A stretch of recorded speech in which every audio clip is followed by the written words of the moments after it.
আমি আর 5 মিনিট সময় চেয়ে নিচ্ছি আপনাদের কাছ থেকে। তো দেখুন, আমরা যে আলোচনা করব সবকিছু ওই মডিউলের মধ্যে দেওয়া আছে। তো ভক্তিশাস্ত্রী কোর্সের মূল্যায়ন কিভাবে হবে, আমি অনুরোধ জ্ঞাপন করছি এখন পড়ার জন্য। দেবী মাতাজি, আপনি এটা পড়ুন তো। বন্ধ বই, না, ভক্তিশাস্ত্রী মূল্যায়ন এই অংশটা পড়ুন। ঠিক আছে। তো হরে কৃষ্ণ প্রণাম। ভক্তি শাস্ত্রে মূল্যায়ন। প্রারম্ভিক সারণ পাঠ প্রশ্ন ও উপমা। বন্ধ বই পরীক্ষায় অনুমান 10টি প্রশ্ন লিখতে হতে পারে এবং পরীক্ষাটি ইউনিটের অন্তিমে হবে। প্রতিটি ইউনিটের সঙ্গে প্রদত্ত পূর্ব সাতটায় অংশতে উল্লেখ করা আছে যেগুলো থেকে প্রশ্ন নির্বাচিত হবে। উপমাগুলো থেকে সাধারণত শূন্যস্থানপূরণমূলক প্রশ্ন আসবে। হরে তবু কৃষ্ণ, ধন্যবাদ। ধন্যবাদ মাতাজি। ধন্যবাদ, আমি এবার বুঝিয়ে দিচ্ছি সব। তো দেখুন, বন্ধ বই পরীক্ষা অনুমান মানে আপনাদের কমপক্ষে 10খানা প্রশ্ন লিখতে হতে পারবে, লিখ- লিখতে হবে। আবার হয়তো আপনাদের প্রবন্ধমূলক প্রশ্ন থাকবে, ঠিক আছে? তো আপনাদের কি হবে, এভাবে পরীক্ষাটা হবে, এর মধ্যে আপনার শূন্যস্থান পূরণ থাকবে যেগুলো উপমার মাধ্যমে হবে। সেটা কিভাবে হবে আমি আপনাদেরকে দেখাচ্ছি, একটু পর দেখাবো। তো আপনাদের কিছু হচ্ছে কি, আহ খোলা বই পরীক্ষা হবে, ওপেন বুক, যেটা বই থেকে দেখে দেখে আপনারা লিখবেন, প্রশ্ন বলে দেওয়া হবে, সে প্রশ্ন উত্তর খুঁজে বের করে আপনারা ছবি তুলে পাঠিয়ে দিবেন, ঠিক আছে? তো বন্ধ বই মূল্যায়ন পরীক্ষার সময় আপনাদের দুটো কাজ করতে হবে, একটা হচ্ছে লিখিত পরীক্ষা ও প্রশ্ন শ্লোক মুখস্থ করতে হবে, ঠিক আছে? তো লিখিত পরীক্ষা আপনাদের কিছু সংক্ষিপ্ত প্রশ্ন উত্তর দিতে হবে। কি সংক্ষিপ্ত প্রশ্ন উত্তর হবে সেটা আমি দেখাবো একটু পর। আর শ্লোক মুখস্থ করতে হবে, আপনাদের নির্ধারিত যে শ্লোক দেওয়া আছে সেই শ্লোকগুলো কি কি সেটা আমি একটু পর দেখিয়ে দিচ্ছি আপনাদের।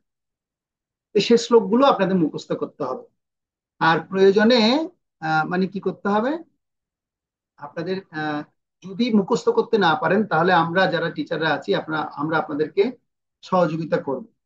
আর শ্লোক কিভাবে মুখস্থ করতে হবে সে শ্লোকের বিভিন্ন ভিডিও আছে, ভিডিওগুলো আপনাদেরকে দিয়ে দেবো, সেখান থেকে দেখে শুনে আপনারা মুখস্থ করতে পারবেন। আর প্রশ্নের উত্তর যদি খুঁজে না পান, নিজের দায়িত্বে যদি উত্তর খোঁজার চেষ্টা করছেন, পারছেন না, তখন আমরা আপনাদেরকে সহযোগিতা করব, ঠিক আছে? তো এই জন্য খোলা বই মূল্যায়নে আমাদের এবার একটা এখানে নম্বর বন্টন করা হয়েছে। টোটালি পরীক্ষার কত নাম্বার আমরা পাবো? টোটাল পরীক্ষা 100 নম্বরে আমাদের পরীক্ষা হবে। তার মধ্যে খোলা মূল্যায়নের মধ্যে আমরা পাবো 65 নাম্বার। শুধুমাত্র দেখে দেখে লিখে পরীক্ষা দিবেন, এখানের মধ্যে আপনাদেরকে দিয়ে দেওয়া হবে 65 নাম্বার। বুঝতে পারছেন? 65 নাম্বার শুধু দেখে দেখে আনসার করে পেয়ে যাবেন, কিন্তু এটা সবচেয়ে কঠিন কাজ। এটার মধ্যে মানুষ কম নাম্বার পায়, কারণ দেখে দেখেও মানুষ ভালো জায়গাটা ধরতে পারে না, বিষয়গুলো তুলে ধরতে পারে না। সেজন্য মনোযোগ দিয়ে ক্লাস শুনতে হবে আপনাদের। শোনার পর তারপর আপনাদের সেই আহ, খোলা বই পরীক্ষাটা আপনাদের দিতে হবে। আর বন্ধ বই মানে আপনাদের কিছু প্রশ্ন, সংক্ষিপ্ত প্রশ্ন শিখতে দেওয়া হবে। যেমন আপনাদেরকে বলবে, বলা হবে যে কিছু সংস্কৃত শব্দের অর্থ বলুন। হৃদয় দৌর্বল্যম শব্দের অর্থ কি? তো আপনারা সেটা শুধু এক কথায় উত্তর লিখবেন, হৃদয় দৌর্বল্যম কথাটি অর্থ এই। ধৃতরাষ্ট্র জন্মান্ধ হওয়ার পরও ধৃতরাষ্ট্রের মূল পরিচয় কি, তুমি দিন, এই লিখতে হবে। কুরুক্ষেত্রকে কেন ধর্মস্থান বলা হয়? কিভাবে প্রশ্নগুলো আসবে, আপনারা এক কথায় প্রশ্ন উত্তর দিবেন। তো এগুলো হচ্ছে কি বন্ধ বই মূল্যায়ন। আর শ্লোক মুখস্থ করে আপনারা যখন ভিডিও করে পাঠাবেন, ওখান থেকে আপনাদেরকে 10 নম্বর অলরেডি দিয়ে দেওয়া হবে। আর শ্লোক মুখস্থ যখন করবেন তখন আপনারা ওখান থেকে 10 মার্কস পাবেন। আর ক্লাসে যখন অংশগ্রহণ করবেন, সেই ক্লাসে অংশগ্রহণ করার জন্য আপনাদেরকে 5 নাম্বার বন্টন করা আছে। ক্লাসে উপস্থিত থাকবেন 5 নাম্বারটা, যারা প্রত্যেক ক্লাসে থাকবেন সর্বোপরি 5 নাম্বারটা আপনাদের হাতের মধ্যেই আছে। কনফার্ম 5 নাম্বার আপনারা পেয়ে যাবেন, ঠিক আছে? এবং সময় অনুবর্তিতা, ক্লাসের নির্দিষ্ট টাইমে আপনারা অংশগ্রহণ করবেন, চেষ্টা করবেন।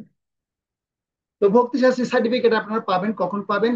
ছাত্রদের সার্বিক কোর্স গ্রেড দেওয়া হবে এবং সমস্ত অনুভাগ প্রাপ্তের গড় সার্বিক কোর্স গ্রেড, অর্থাৎ আপনাদের যে পরীক্ষা দেওয়া হবেন, আপনারা ক্লাস অ্যাটেন্ডেন্স, অ্যাসাইনমেন্ট এবং ক্লোজ বুক পরীক্ষা, ওপেন বুক পরীক্ষা সবকিছু দেওয়ার পর আপনাদের একটা গ্রেড নির্ণয় করা হবে। সেই গ্রেডের মাধ্যমে আপনাদেরকে সেই সেই এক্সামিনেশন যেটা হবে, সেই এক্সামিনেশনটা জন্য আপনাদের কি করা হবে, সেই এক্সামটার উপর ভিত্তি করে সেটা এক্সামিনেশন বোর্ডের মধ্যে পাঠানো হবে।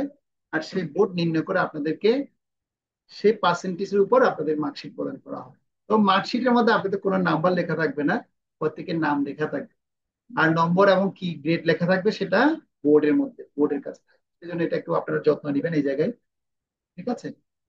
তো এমআই বোর্ড সেটা সিদ্ধান্ত নিবেন। সিদ্ধান্ত নিয়ে যারা পরীক্ষা দিতে পারছে না তাদের কখন পরীক্ষা দিতে সুবিধা হবে সেই অনুসারে ছাত্রদেরকে আমরা সহযোগিতা নিব এবং আমরা সহযোগিতা প্রদান করবো তাদেরকে। ঠিক আছে? তো কিভাবে খোলা বই লিখবেন বা উত্তর লিখবেন সেটার একটা নমুনা এখানে দেওয়া হলো, দেখুন আপনারা প্রত্যেকে দেখুন। যেমন বলা হচ্ছে, ভগবদ গীতা অষ্টম অধ্যায়ে শ্রীকৃষ্ণের বর্ণনা অনুসারে দেখান কিভাবে একজন শুদ্ধ ভক্তের ভগবত ভক্তি করার মাধ্যমে নিশ্চিত রূপে ভগবত ধামে প্রবেশ করে। নিচের উত্তরপত্রটি খারাপ হয়েছে, অন্য অংশগুলি উন্নত করতে হবে তা নির্ধারণ করে দেয়া হয়েছে। নমুনা, এগুলো আপনারা পড়বেন, ঘরের মধ্যে বসে বসে পড়বেন। এটা কোন আলোকে লিখতে হবে? অষ্টম অধ্যায়ে পঞ্চম নম্বর শ্লোকের আলোকে। তাহলে আপনার একটা কনসেপ্ট বা ধারণা আপনারা পাবেন। ঠিক আছে? তো এই এই এই যে লেখা লিখেছে এটা খারাপ হয়েছে, আর ভালো কোনটা হয়েছে সেটা এখানে লিখেছে। তো আপনারা সেখান থেকে ধারণা নিয়ে সেভাবে প্রশ্নের আনসার আপনারা বের করবেন বা খুঁজে বের করবেন। এখন হয়তো আপনাদের আজকের ক্লাসে অনেকটা চাপ মনে হচ্ছে, কিন্তু আসলে অত চাপ নয়। যখন আপনারা কন্টিনিউ করবেন তত এত ভালো লাগবে আপনাদের, একদিনে সব প্রশ্ন উত্তর বের করে নিতে ইচ্ছে করবে। হ্যাঁ, কারণ আমরা কোর্স করছি, আমরা জানি, এবং উপলব্ধিটা ঠিক ওই রকমই হয়। তো এখানে কিছু নমুনা দেওয়া আছে, সেগুলো আপনারা বের করবেন, আর প্রশ্নের নম্বরের ধরন কেমন হবে সেটা ওখানে তুলে দেওয়া হয়েছে। ঠিক আছে? তো এবার আপনারা দেখুন কি কি শ্লোক আপনাদের শিখতে হবে। সবাই দেখুন, সবাই খেয়াল করুন। প্রথম ইউনিট থেকে আপনাদের 12খানা শ্লোক শিখতে হবে। দ্বিতীয় অধ্যায়ে 7 নম্বর শ্লোক, 13 নম্বর শ্লোক, 20 নম্বর শ্লোক, 44 নম্বর শ্লোক। তৃতীয় অধ্যায়ে 27 নম্বর শ্লোক। চতুর্থ অধ্যায়ে 2 নম্বর, 8 নম্বর, 9 নম্বর, 34 নম্বর। পঞ্চম অধ্যায়ে 22 নম্বর, 29 নম্বর, এবং ষষ্ঠ অধ্যায়ে 47 নম্বর শ্লোক আপনাদের শিখতে হবে। টোটাল 12খানা শ্লোক। এভাবে করে দ্বিতীয় ইউনিট, তৃতীয় ইউনিট, চতুর্থ ইউনিট এবং পঞ্চম ইউনিটের সর্বমোট 45খানা শ্লোক আপনাদের শিখতে হবে। তো 2 সপ্তাহ করে যদি ক্লাস হয় আপনাদের, তো আপনারা এর মধ্যে কত মাস আপনারা কোর্স করবেন? আমার যতটুকু কি আছে ধারণা আছে, 4 মাসের মধ্যে আপনাদের কোর্স কমপ্লিট হয়ে যাবে। 4 মাসের মধ্যে আপনাদের কোর্স কমপ্লিট হয়ে যাবে। যদি আমরা দ্রুত পড়াই তাহলে আরো আগে শেষ হয়ে যাবে। যদি আমরা বুঝিয়ে আর একটু ভালো মতো একটু সময় দিয়ে পড়াই তাহলে আর একটু কম, আর একটু দেরি সময় লাগবে। কিন্তু আমাদের নির্ধারিত যে টপিক আছে, যা ক্লাসে প্যাটার্ন আছে, সেই অনুসারে আপনাদেরকে ক্লাস দেওয়া হবে। এবার আপনারা বলুন, কি শর্ট টাইমে কোর্স শেষ করতে চান না লং টাইমে কোর্স শেষ করতে চান? কোন টাইমে চান? লং টাইমে চান না আরো শর্ট ভালো টাইম? করে। ভালো মতো চান? আচ্ছা, সর্বনাথ বাবু বলুন।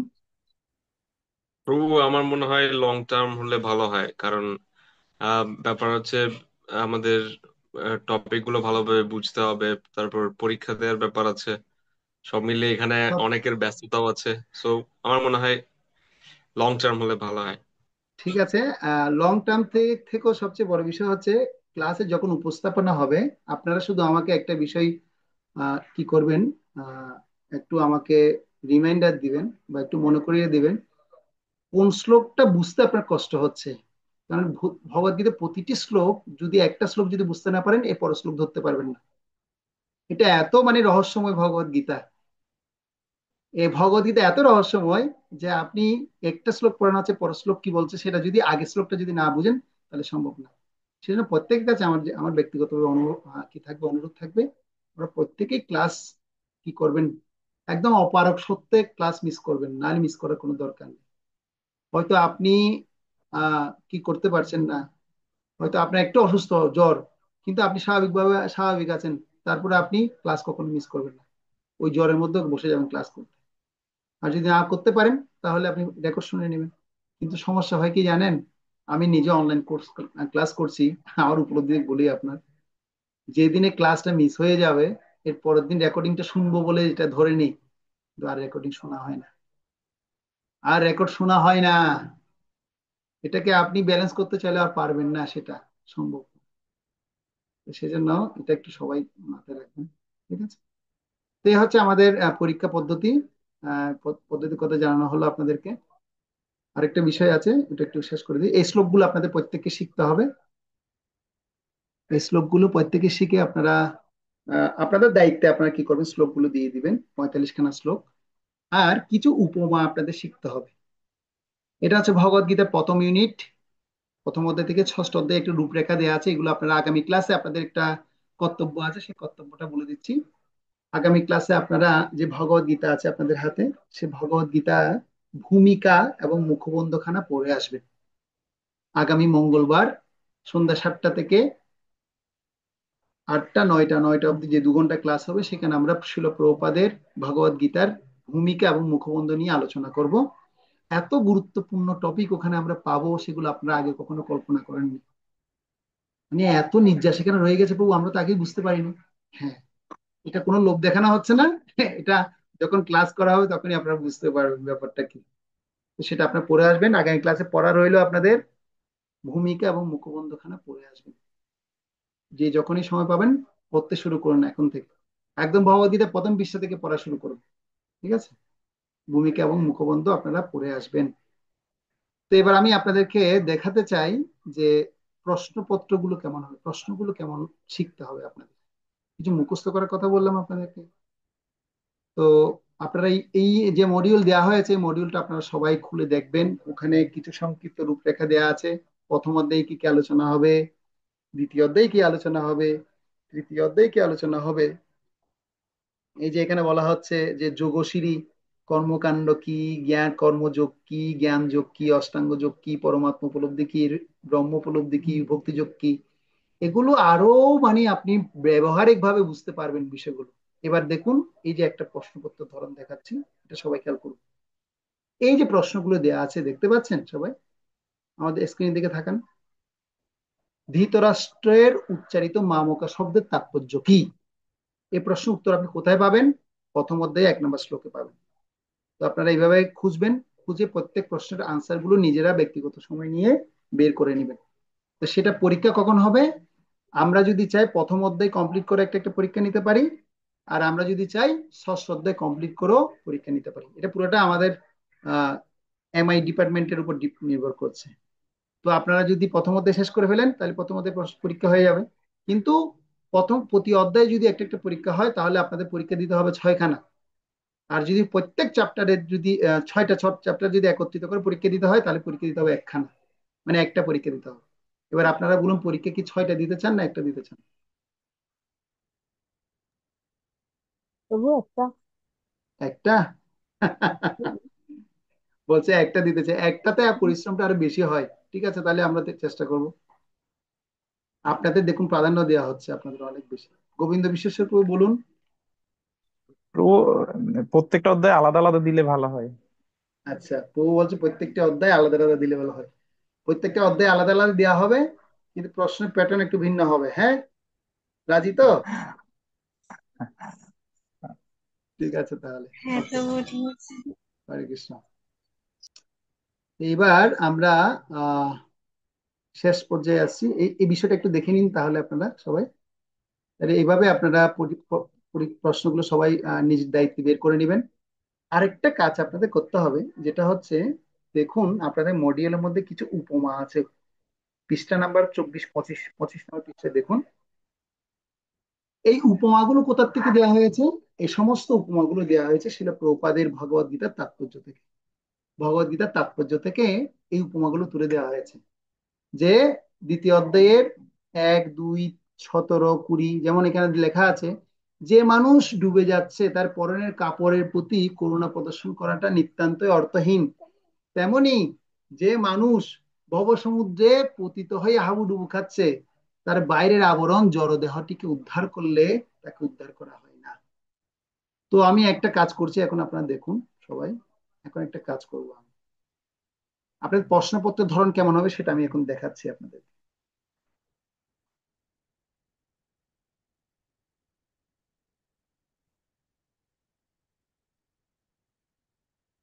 এখন আমি অনুরোধ করছি পূজা রানী মাতাজি, এটা পড়ুন। যেটা দেখতে পাচ্ছেন না সেটা পড়বেন না, যেটা দেখতে পাচ্ছেন সেটা পড়ুন। পড়েন, পড়ুন। হরে কৃষ্ণ প্রভু, আমি পড়বো। হ্যাঁ, আপনি পড়বেন, পড়ুন। যে মানুষ ডুবে যাচ্ছে তার পরিণতির কাপুরুষতার প্রতি কর্ণ কর্ণ প্রদর্শন করাটাই নির্ধারিত অধিহিত অর্থহীন। হিতন। আচ্ছা আমি পড়ছি, আপনি শুনুন। তেমনি যে মানুষ হ্যাঁ, একটু শুনুন, আমি পড়ছি। যে মানুষ ডুবে যাচ্ছে তার পরনের কাপড়ের প্রতি করুণা প্রদর্শন করাটা নিতান্তই অর্থহীন। তেমনি যে মানুষ ড্যাশ, মানে এটা খালিস্তান, পতিত হয়ে ড্যাশ খালিস্তান যাচ্ছে, খাচ্ছে, তার বাইরের আবরণ জড়দেহটিকে উদ্ধার করলে তাকে করা হয় না, মানে ড্যাশ করা হয় না। তাহলে এখানে উত্তরগুলো কি হবে? যে মানুষ কোথায় পতিত হচ্ছে? আনসার কি পারবেন? হাত তুলুন। আনসার কে দিতে পারবেন? হাত তুলুন। আপনারা কেউ পারবেন না, তাহলে আনসার কি হবে? যেমন ভব সমুদ্রে পতিত হচ্ছে। আপনাদের কি লিখতে হবে? আনসার কি লিখতে হবে? ভব সমুদ্রে। তারপর কি হয়ে কি হচ্ছে, কি খাচ্ছে? হাবুডুবু খাচ্ছে, হাবুডুবু আনসারটা লিখতে হবে। তারপর কি হচ্ছে? যে তাকে উদ্ধার করা হয় না। তো এভাবে করে আপনাদের শূন্যস্থান পূরণ আসবে, ফিল ইন দ্য ব্ল্যাঙ্কস। সেই ফিল ইন দ্য ব্ল্যাঙ্কস আপনাদের এভাবে করতে হবে, পরীক্ষায় আপনাদের এভাবে আসবে উপমা, সেই উপমা অনুসারে আপনার লিখতে হবে। তো এ হচ্ছে মোটামুটি পরীক্ষা প্যাটার্ন। তো আমরা মোটামুটি আমাদের টোটাল কোর্সের প্রস্তাবনা সবকিছু লিখলাম। লিখে আমরা এই পর্যায়ে এসে এখন আমরা বুঝতে পারছি যে আমাদের এই ভক্তিশাস্ত্রী কোর্সের এই সমস্ত বিষয়গুলো আলোচনা করা হবে, এগুলোই দিকবাল করা হবে, এবং এভাবেই আমাদেরকে পড়ানো হবে। এটা একটা রূপরেখা আপনারা পেয়ে গেলেন। এবং সর্বোপরি আপনারা এই সমস্ত বিষয়গুলো দেখার পর এবার আপনারা আপনাদের মন্তব্য বলুন। এই কোর্সের আজকে যে আলোচনা হয়েছে, কারো যদি কোনো কিছু জানার বা জিজ্ঞাসা যদি থাকে, বা কোর্সের ধরন, বা কিভাবে পরীক্ষা পদ্ধতি হবে না হবে, বা আর কারো যদি কোনো রকমের দ্বিধা সংকোচ থাকে, আপনারা 5 মিনিট বলতে পারেন। হরে কৃষ্ণ। যদি কারো কোনো প্রশ্ন থাকে করুন, না থাকলে আমরা এখানে শেষ করব। গোবিন্দ বিশেষজ্ঞ বলুন। হরে কৃষ্ণ। অনলাইনে হবে? তো পরীক্ষা কি অনলাইনে হাত হবে না সেন্টারে মাতা যেতে হবে? মাতাজি হাত তুলতে হবে আপনাকে প্রথমে। সরি সরি হ্যাঁ, সরি সরি। হ্যাঁ, একটু প্রথম প্রথম কষ্ট হবে, আস্তে আস্তে ঠিক হবে। বলুন প্রভু। একটু হরি শান্তনু। তো এখানে বিষয়টা হচ্ছে শ্লোক গুলো আমরা কিভাবে দিব, মানে হ্যাঁ, সরাসরি যদি দিতেও না পারি তাহলে হ্যাঁ, কিভাবে বলছি দিব? বলছি। খুব খুব সুন্দর প্রশ্ন করেছেন। আমি শ্লোকের ব্যাপারটা অত ক্লিয়ার করিনি, এখন ক্লিয়ার করছি। শ্লোক প্রভু, আপনি ভিডিও অন করবেন, ভিডিও অন করে চোখ বন্ধ করবেন। কিভাবে চোখ বন্ধ করবেন? বন্ধ করে রেকর্ড করবেন। যেমন আমি এখন বলছি, ভগবদ গীতা প্রথম অধ্যায় অর্জুন বিষাদ যোগ, শ্লোক নং 1। ধর্মক্ষেত্রে কুরুক্ষেত্রে সমবেতা যুযুৎসব মামুকা পাণ্ডবাশ্চৈব ইমা কুর্বত সঞ্জয়। এবার অনুবাদ বলবেন। এবার এবার কি বলবেন? অনুবাদ বলবেন, তবে এর আগে ওম নমো ভগবতে বাসুদেবায় বলতে হবে। ওম নমো ভগবতে বাসুদেবায় একবার বলুন। বলে এবার শ্লোকটা মুখস্থ করলেন। মুখস্থ করার পর তারপর কি করবেন? হরে কৃষ্ণ বলবেন। শেষে কি বলবেন? যখন শেষ হবে, হরে কৃষ্ণ বলে এবার অফ করে দেবেন। অফ করে দেওয়ার পর যে ভিডিওটা রেকর্ড হয়েছে সেই রেকর্ডটা সুন্দর করে প্রভুদের কাছে পাঠিয়ে দেবেন। যেখানে ভিডিও পাঠাতে বলেছে সেখানে পাঠাবেন, যে নাম্বারে পাঠাতে বলেছে সেখানে পাঠাবেন। ঠিক আছে? অথবা আপনারা যারা যে গ্রুপে, যেহেতু এখন আমার ইউনিটে যে ক্লাস হচ্ছে বা আমি প্রশ্ন আনসার গুলো নিচ্ছি, আপনারা আমার কাছে পাঠাবেন, তাহলে আমার মার্কিং করতে সুবিধা হবে। ঠিক আছে?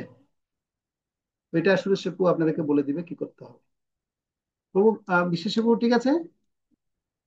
ঠিক আছে প্রভু, হরি বল। ওকে, থ্যাংক ইউ। হ্যাঁ, সর্বনাথ প্রভু বলুন।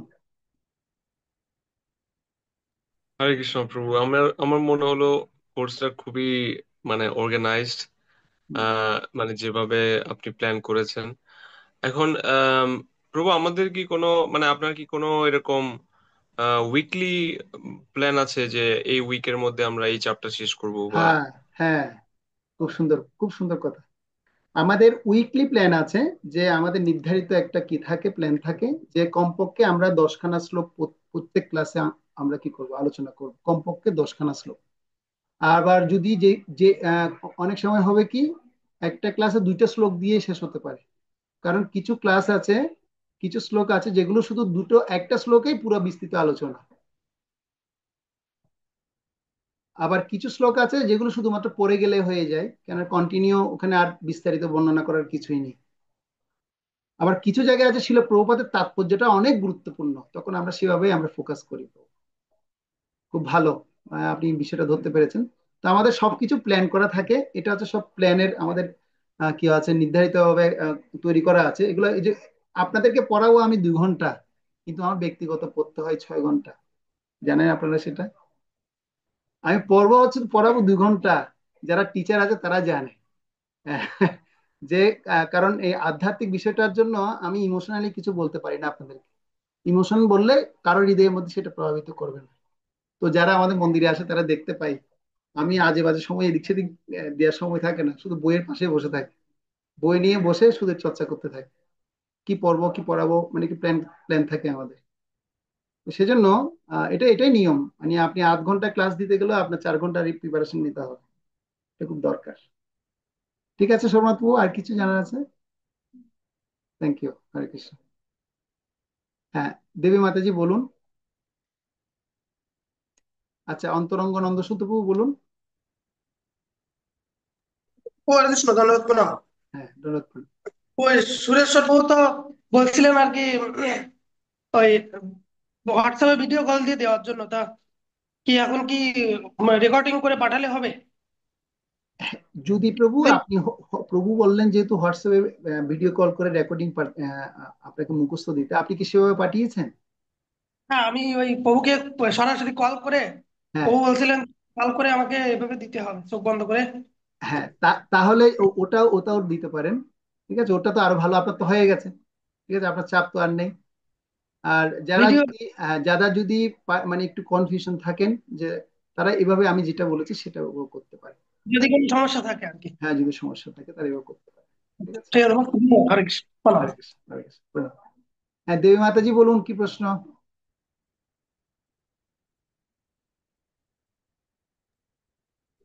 হ্যাঁ প্রভু, আমাদের পরীক্ষাগুলো অনলাইনে হবে না মানে প্রভু অফলাইনে হবে? পরীক্ষাগুলো অনলাইনে ক্লাস, সব অনলাইন হচ্ছে, অনলাইন। পরীক্ষা অনলাইনে হবে না? আচ্ছা, অনলাইন, অনলাইন। অনলাইন হলে ঠিক আছে সুবিধা প্রভু। হচ্ছে আমি যেখানে থাকবো না কেন আপনাদের ক্লাস নিতে পারবো। হরে কৃষ্ণ। ঠিক ঠিক আছে, আছে প্রভু। ধন্যবাদ। আচ্ছা, আর কারো কোনো প্রশ্ন নেই? তাহলে আমরা প্রায় আজকে 2 ঘন্টা, প্রায় 3 ঘন্টা, 2.5 ঘন্টার মতো হয়ে গেল ক্লাস। ক্ষমা করবেন, আপনারা আপনাদের গুরুত্বপূর্ণ সময় দিয়েছেন। তো সকলকে ধন্যবাদ জ্ঞাপন করছি এবং সমস্ত বৈষ্ণবদের চরণে প্রণাম জ্ঞাপন করছি। বাঞ্ছা কল্পতরুভ্যশ্চ কৃপা সিন্ধুভ্যেব চ পতিতানাং পাবনেভ্যো বৈষ্ণব। ছিল প্রপাত কি জয়। সকলের প্রসাদে ডিস্টার্ব করলাম, 1 ঘন্টা লেট করে দিলাম, ক্ষমা করবেন। হরে কৃষ্ণ।